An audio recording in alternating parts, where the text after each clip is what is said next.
तो hello guys, कैसे हो आप सब। उम्मीद करता हूँ बहुत अच्छे होगे और अपनी स्टडीज़ को बहुत अच्छे से कंटिन्यू भी कर रहे होगे। तो गाइज, इस क्लास के लास्ट में सबसे इम्पोर्टेंट बात ये है कि आज मैं आपसे यहाँ पे इस क्लास के लास्ट में इसी क्लास से जुड़ा हुआ जो ये रिव्यू एनसीईआरटी रिव्यू की हमारी श्रृंखला है, 4 क्वेश्चंस मैं आपसे पूछने वाला हूँ और उनके आंसर्स आपको इसी वीडियो के कमेंट में करके मुझे बताना है कि उन क्वेश्चंस के राइट आंसर्स क्या होंगे। और जानते हैं आप, चूँकि ये क्लास 11 की एनसीईआरटी है और क्लास 11 में जियोग्राफी की 3 किताबें हैं, तो इसमें जो इसकी तीसरी किताब है जिसका टाइटल है भौतिक भूगोल के मूल सिद्धांत, उसका ये चैप्टर 2 है। पहला चैप्टर हम इसका पढ़ चुके हैं। आज हम जिस चैप्टर को पढ़ेंगे इसके टाइटल में इसको दिया गया है पृथ्वी, और इस पृथ्वी में आज पृथ्वी की उत्पत्ति कैसे हुई और इसका विकास कैसे हुआ, इसकी अवधारणा को समझने का हम थोड़ा सा प्रयास करेंगे। एनसीईआरटी रिव्यू का मतलब ये होता है कि जहाँ पर हम क्लास के जो चैप्टर्स होते हैं उन चैप्टर्स को एक समरी के रूप में देखते हैं और उससे जुड़ी हुई चीज़ों को कोरिलेट करके थोड़ा सा समझने का प्रयास करते हैं। कक्षा 6, 7, 8 और 9 की एनसीईआरटी, 10 की एनसीईआरटी भूगोल का मैं एक एक चैप्टर पढ़ा चुका हूँ। सारे वीडियोज आपको चैनल के प्लेलिस्ट में मिल जाएंगे, वहाँ से आप देख सकेंगे। अब ये क्लास 11 का दूसरा चैप्टर है, क्लास 11 का पहला वीडियो भी आपको प्लेलिस्ट में मिल जाएगा। तो चलिए सबसे पहले हम बात करते हैं यहाँ पर पृथ्वी की उत्पत्ति। तो दोस्तों, पृथ्वी की उत्पत्ति से जुड़े हुए कुछ सिद्धांत हैं जो हमें दिए गए हैं और उन्हीं सिद्धांतों को हमें क्या करना होता है, पढ़ना होता है।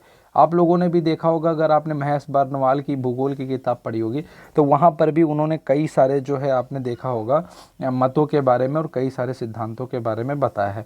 पृथ्वी की उत्पत्ति के बारे में बात करेंगे तो इन स्टार्ट में अगर आप देखेंगे तो एक सिद्धांत था जो आपको मिलता है निहारिका परिकल्पना का सिद्धांत, जिसको आप लोग बोलते हैं नेबुलर हाइपोथेसिस। ठीक है, तो ये जो सिद्धांत दिया था ये दिया था लाप्लेस ने, और ये एक बहुत महान गणितज्ञ थे। ये सिद्धांत इन्होंने दिया 1796 में। तो कभी अगर ये क्वेश्चन पूछा जाता है कि निहारिका परिकल्पना यानी कि नेबुलर हाइपोथेसिस का सिद्धांत पृथ्वी की उत्पत्ति में किसने दिया, तो आपका जो जवाब होगा वो होगा लाप्लेस ने इसके संबंध में दिया। हालांकि इसके संबंध में आपको जो बहुत स्टार्ट में अगर आप देखेंगे तो एक जर्मन दार्शनिक थे, इनका नाम था इमैनुअल कांट। अगर आप लोगों ने ग्रेजुएशन में सोशियोलॉजी किताब पढ़ी होगी, जो समाजशास्त्र है वो पढ़ा होगा, तो आपको इमैनुअल कांट के बारे में पढ़ने को वहाँ पर मिला होगा। इनकी परिकल्पना ये कहती है कि ग्रहों का निर्माण जो धीमी गति से घूमते हुए पदार्थों के बादल से हुआ, सूर्य की युवा अवस्था से संबद्ध थे। बाद में 1900 ईस्वी में जो है चेम्बरलेन और बोल्टन, इन्होंने कहा कि ब्रह्मांड में एक अन्य भ्रमणशील तारा सूर्य के नजदीक से गुजरा। इसके परिणाम स्वरूप तारे के गुरुत्वाकर्षण से सूर्य सतह से सिगार के आकार के कुछ पदार्थ निकलकर अलग हो गए। जब यह तारा सूर्य से दूर चला गया तो सूर्य सतह से बाहर निकला और यह पदार्थ सूर्य के चारों ओर घूमने लगे और धीरे धीरे संघनित होकर ग्रह के रूप में परिवर्तित हो गए। पहले सर जेम्स हीन्स और बाद में सर हेराल्ड जेफरी, दो लोग थे, एक थे जेम्स हीन्स और दूसरे थे हेराल्ड जेफरी। इन्होंने इनके मत को क्या किया, अपना जो है सपोर्ट दे दिया, समर्थन दे दिया।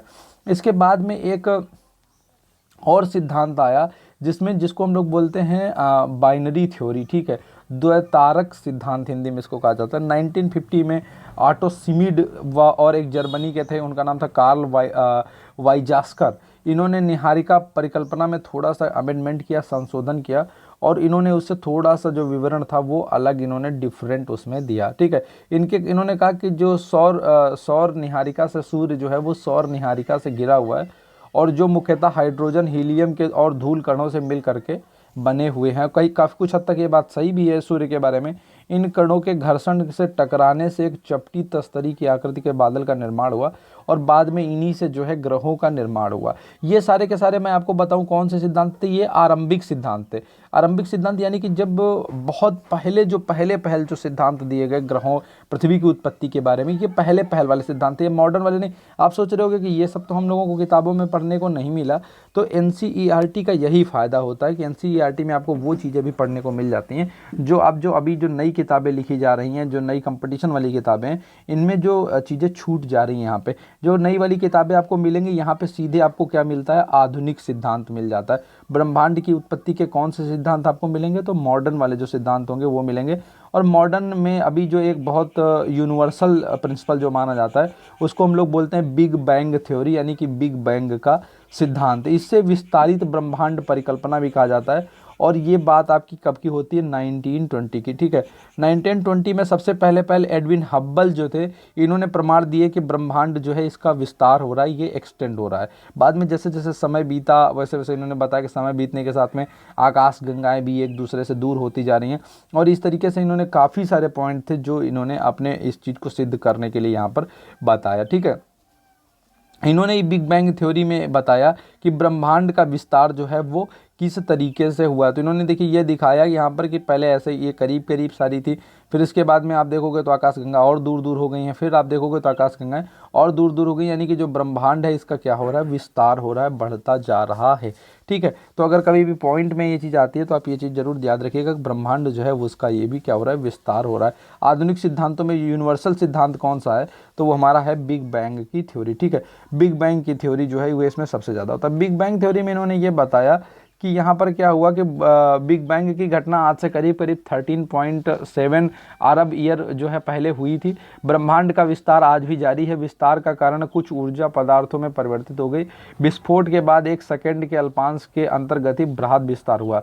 इसके बाद विस्तार की गति धीमी पड़ गई। बिग बैंग होने के आरंभिक 3 मिनट के अंतर्गत ही पहले परमाणु का जो निर्माण था वो हो गया था, ठीक है। तो ये यहाँ पर एक हो जाता है, आपका जो प्रिंसिपल है वो यहाँ पर आपको मिल जाता है। एक चीज़ यहाँ पर और याद रखिएगा, एक प्रिंसिपल के बारे में आप एक कॉन्सेप्ट थोड़ा सा जान लीजिए, इसको बोलते हैं स्टेडी स्टेट कॉन्सेप्ट, यानी कि स्थिर अवस्था का सिद्धांत। अगर स्थिर अवस्था का सिद्धांत या संकल्पना के बारे में कभी आपसे ये पूछे कि ये किसने दिया, तो ये आपका जो है एडवर्ड हायल ने जो है यहाँ पर ये सिद्धांत आपका दिया हुआ था, ठीक है। तो इसको भी आप बहुत याद रखिएगा ध्यान से, ये जो पॉइंट है एक इंपॉर्टेंट यहाँ पर पॉइंट आपको हो जाता है।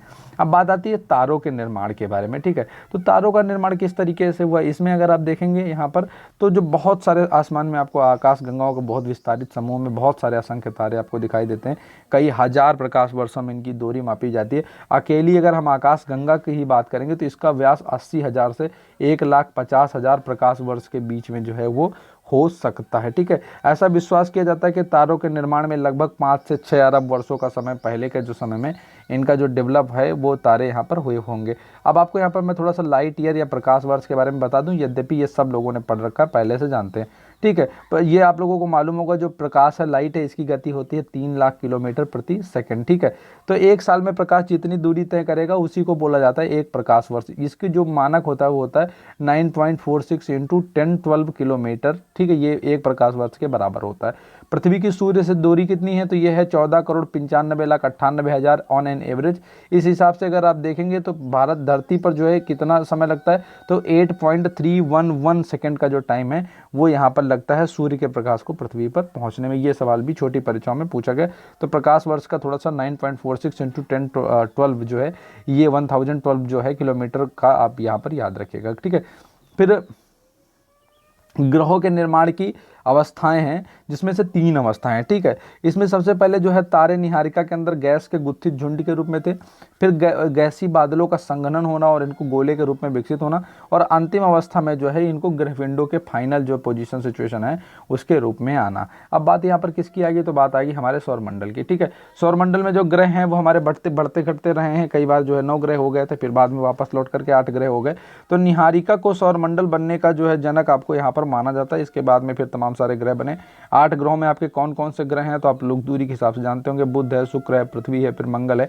ये भीतरी ग्रह के अंतर्गत, यानी कि इनको इनर जो प्लेनेट है वो बोला जाता है।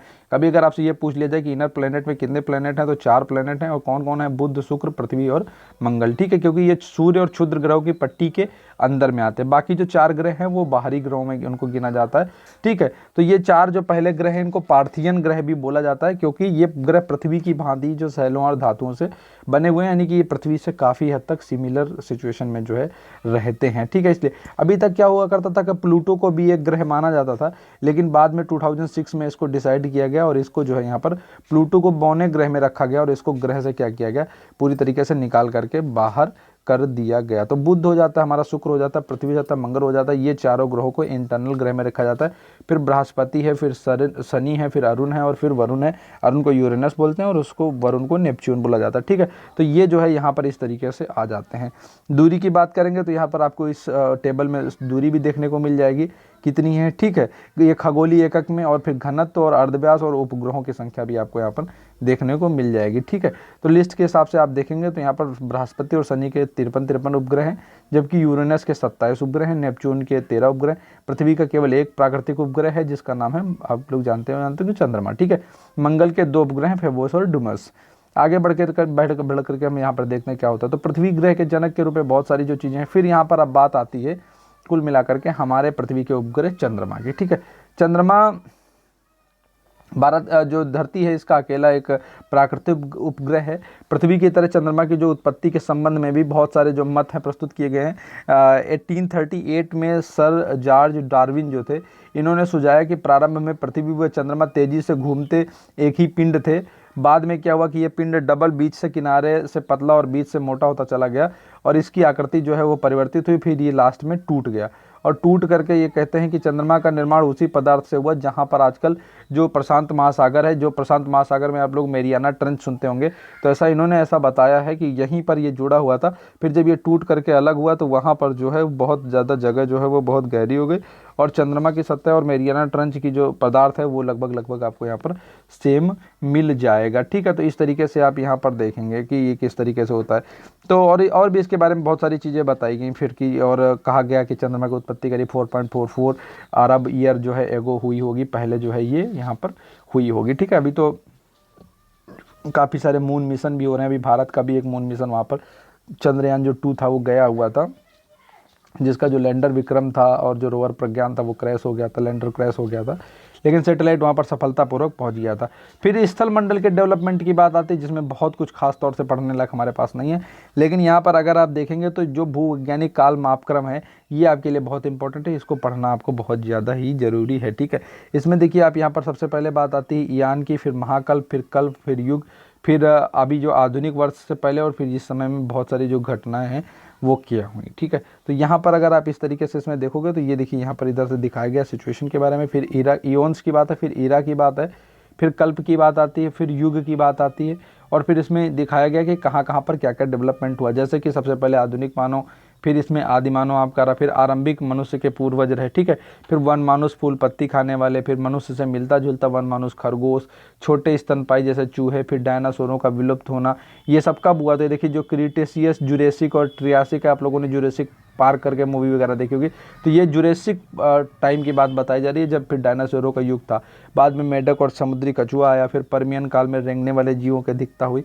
इस तरीके से जो है अलग अलग काल में अलग अलग जो चीज़ें थी वो डेवलप हुआ, ठीक है। तो यहाँ पर इस तरीके से पूरा का पूरा जो है आप इससे समझ सकते हैं। बिग बैंग के बारे में नीचे इन्होंने बिग बैंग के बारे में भी बताया यहाँ पर हुआ है, ठीक है। वायुमंडल और जलमंडल का फिर कैसे कैसे विकास हुआ, तो उसमें भी बहुत सारी चीज़ें हैं, जैसे प्रकाश संश्लेषण है वो जैसे जैसे शोधित होता चला गया, डेवलपमेंट हुआ। फिर जीवों का कैसे कैसे डेवलपमेंट हुआ और जीवन की उत्पत्ति किस प्रकार से हुई, ये चैप्टर हमको यहाँ पर बताता, जो बहुत ज़्यादा कोई क्वेश्चन के लिहाज से इंपॉर्टेंट नहीं है। कॉन्सेप्ट के लिहाज से अगर आपको ऑप्शनल सब्जेक्ट जियोग्राफी पढ़ना है तब आप इसको पढ़िए, अदरवाइज यहाँ से पढ़ने की ज़रूरत नहीं है। अब बात आई थी 4 सवालों के बारे में। मैंने आपसे कहा था कि मैं आपसे 4 सवाल पूछने वाला हूँ। तो पहला सवाल आपसे मेरा ये रहा। पहला सवाल ये कि निम्नलिखित में से कौन सी संख्या पृथ्वी की आयु को प्रदर्शित करती है, यानी कि पृथ्वी की आयु जो है वो कितनी है। ऑप्शन ए 46 लाख वर्ष, दूसरा है 13.7 यानी कि 13.7 अरब वर्ष, तीसरा है 4600 करोड़ वर्ष यानी कि 4600 करोड़ वर्ष, चौथा है 13.7 यानी कि 13.7 खरब वर्ष। तो option A, option B, option C या फिर ऑप्शन डी, पृथ्वी की आयु कितनी है, ये आपको पहला क्वेश्चन है जो आपको बताना है। चलिए दूसरा क्वेश्चन देख लेते हैं हम लोग। दूसरा क्वेश्चन गाइज हमारा ये है कि इनमें से कौन सी अवधि सबसे लंबी है, यानी कि सबसे लंबे समय तक कौन सा काल चला था। ये लिस्ट ऊपर वाली आप देखिएगा रोक करके, पॉज करके, तो आपको वहाँ से पता चल जाएगा सबसे लंबी अवधि किसकी थी। ऑप्शन ए है इयोन की, ऑप्शन बी है ईरा यानी कि महाकल्प की, ऑप्शन डी है कल्प की, या फिर ऑप्शन जो हमारा डी है वो है हमारा युग यानी कि एपॉच की। तो इयोन, महाकल्प, कल्प या फिर युग, सबसे लंबी अवधि किसकी थी। तीसरा क्वेश्चन क्या है, निम्नलिखित में से कौन सा तत्व वर्तमान वायुमंडल के निर्माण में व संशोधन में सहायक नहीं है। ऑप्शन ए सौर पवन, ऑप्शन बी गैस उत्सर्जक, ऑप्शन सी विभेदक, या फिर ऑप्शन डी प्रकाश संश्लेषण। तो वो कौन सा तत्व है जो वायुमंडल के निर्माण और संशोधन में जो है वो सहायता नहीं करता है। अब कुछ चौथे क्वेश्चन की तरफ हम यहाँ पर बढ़ लेते हैं। चौथा क्वेश्चन दोस्तों हमारा क्या है कि निम्नलिखित में से भीतरी ग्रह कौन से हैं। तो मैंने आपको पहले भी बताया भी हुआ था कि जो 4 ग्रह हैं उनको भीतरी ग्रह में रखा गया है, लेकिन आपके पास यहाँ पे 4 ऑप्शन होंगे ABCD। इन चारों ऑप्शन में आपको जो है बताना है कि भीतरी ग्रह में कौन आता है। पहला, पृथ्वी और सूर्य के बीच में पाए जाने वाले ग्रह। दूसरा है सूर्य व क्षुद्र ग्रहों की पट्टी के बीच में पाए जाने वाले ग्रह। तीसरा है वे ग्रह जो गैसीय हैं। चौथा है बिना उपग्रह वाले ग्रह। ठीक है, पृथ्वी पर जीवन निम्नलिखित में से कितने वर्षों पहले आरंभ हुआ। एक 5वां सवाल ये भी है, ये भी अगर आपको जवाब इसका पता हो तो बताइए मुझे जरूर। ABCD आपके पास में 4 ऑप्शन आपको यहाँ पर मिल जाएंगे। तो ये चैप्टर आप इंटरनेट से डाउनलोड कर लीजिए, या फिर इसकी PDF फाइल अगर आपको नहीं मिलती है तो मुझे मैसेज कीजिए, मैं आपको इसकी PDF फाइल ज़रूर भेज दूंगा और इससे आप पढ़ लीजिएगा। फिर इस चैप्टर को पूरा पढ़ने के बाद में, कंप्लीट करने के बाद में, इन 5 क्वेश्चंस को जो है मुझे रिप्लाई करिए आप यहाँ पर इस वीडियो के अंदर में, और मैं उसके बाद में अगले वीडियो में आपको कमेंट करके बताऊंगा कि आपके कौन कौन से क्वेश्चन के आंसर सही थे, कौन कौन से क्वेश्चन के आंसर ठीक नहीं थे। क्योंकि कई दिन बाद में वीडियो रिकॉर्ड कर रहा था और अभी थोड़ा सा और वक्त नहीं मिल पाया, इसलिए चीज़ों को मैं हाईलाइट नहीं कर पाया।